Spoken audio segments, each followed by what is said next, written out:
Imagine celebrating your birthday with a romantic hike in Hawaii, only to feel your husband's hands shoving you toward a 1,000-foot abyss. His eyes filled with rage instead of love. What started as a dream getaway for Ariel Koig became a desperate battle for survival. Against the man she trusted most. This is the chilling true story of how jealousy turned a respected doctor into a would-be killer. Dr. Ghart Koig appeared to embody the American dream, a 46-year-old anesthesiologist, whose career sparkled with achievements from the University of Pittsburgh to the sun-kissed shores of Maui. Born in South Africa, he had rebuilt his life in America, earning his medical degree and spending nearly a decade as a clinical instructor and assistant professor, while working as a staff anesthesiologist at UPMC. Colleagues admired his expertise in managing pain and consciousness during surgeries. Patients placed their lives in his capable hands, and his LinkedIn profile boasted 9 years as an anesthesiology resident and staff member, followed by 7 years in academia. Yet beneath this veneer of success lurked personal turmoil.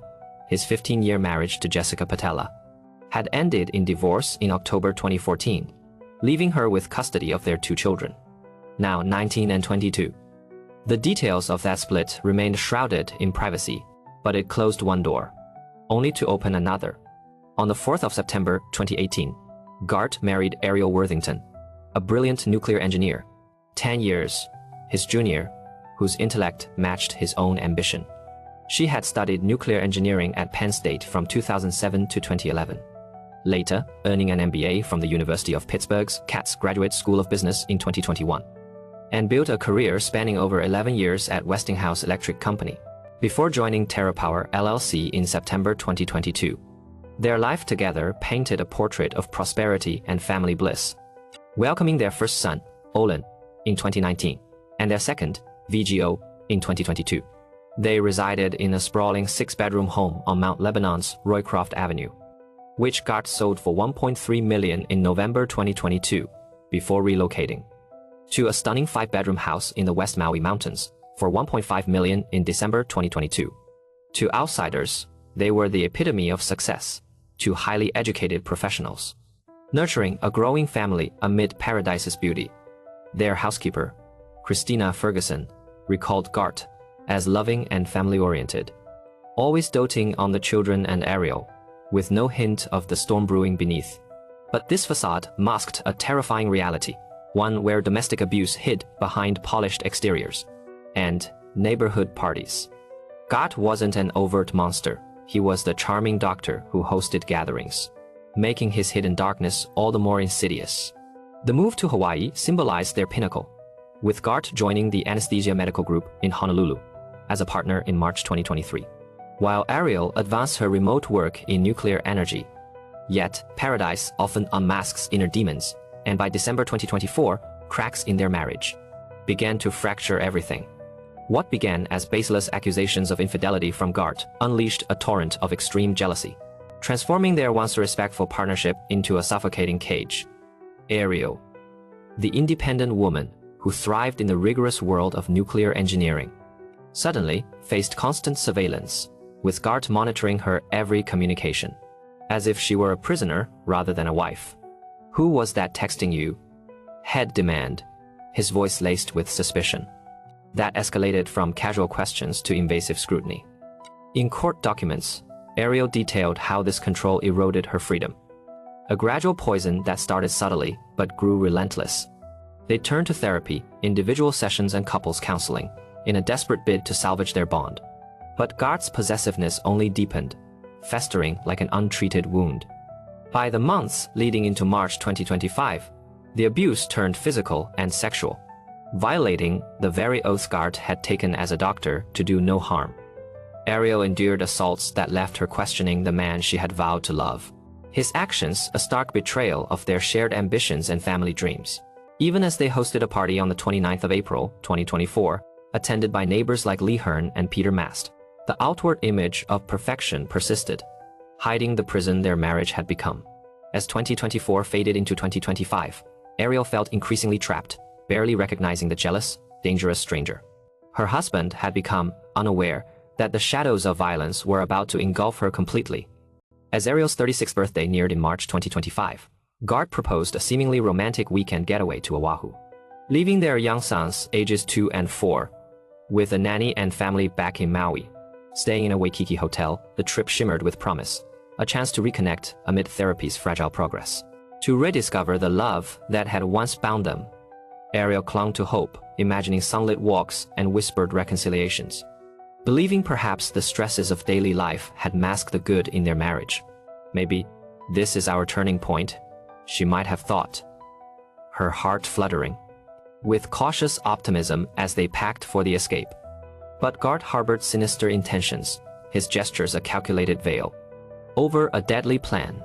On the 24th of March, he suggested hiking to the Nuuanu Pali Lookout, a breathtaking vantage point over 1,000 feet above sea level, offering panoramic views of Oahu's windward coast. With its sheer cliffs and verdant valleys, couples flocked there for romantic photos, but the trail they chose, the Pali Puka Trail, was perilously narrow with steep drop-offs, officially closed due to safety risks by the State Department of Land and Natural Resources. Warning signs screamed area closed. Do not go beyond this sign, yet hikers often ignored them, slipping through a small clearing near the lookout. As they ventured forth, the air thick with tropical humidity and the distant crash of waves, Ariel's unease grew, a prickling intuition that something was terribly wrong. The isolated path amplified her dread, the rugged terrain, Ghart's odd demeanor, the sheer drops whispering danger with every step. She halted, refusing to proceed further, while Ghart scouted ahead briefly before returning, his persistence unnerving. At one point, Ariel climbed a tree, laughing as Ghart snapped a photo, her smile captured in what seemed an innocent moment of joy during her birthday celebration. But the atmosphere shifted when Ghart insisted on a selfie near the cliff's edge, the wind whipping around them like an ominous warning. Ariel, dizzy from the height, pleaded to move back, her voice trembling with genuine fear, as the valley floor yawned hundreds of feet below. Please, let's step away, she urged, her heart pounding against the backdrop of crashing surf and rustling leaves. In that instant, Ghart's mask shattered. He seized her upper arms, shoving her toward the precipice, with feral intensity, yelling, "Get back over there. I'm so sick of you." Confusion gave way to terror as Ariel realized this was no joke. He was earnestly trying to hurl her into the void, where a fall would almost certainly mean death. Desperation surged through Ariel as she threw herself to the ground, scrambling away from the edge, her screams piercing the mountain air. "Stop. Think about our children." The birthday trip had morphed into a horrific struggle for survival. The romantic hike now a stage for attempted murder. Ghart, undeterred, rummaged in his bag and produced a syringe filled with an unknown substance, lunging to inject her, weaponizing his anesthesiologist expertise with access to lethal medications that could silently end a life. "What are you doing?" Ariel might have gasped, biting his arm in fierce self-defense, as the needle failed to pierce her skin. Frustrated, Ghart's rage exploded.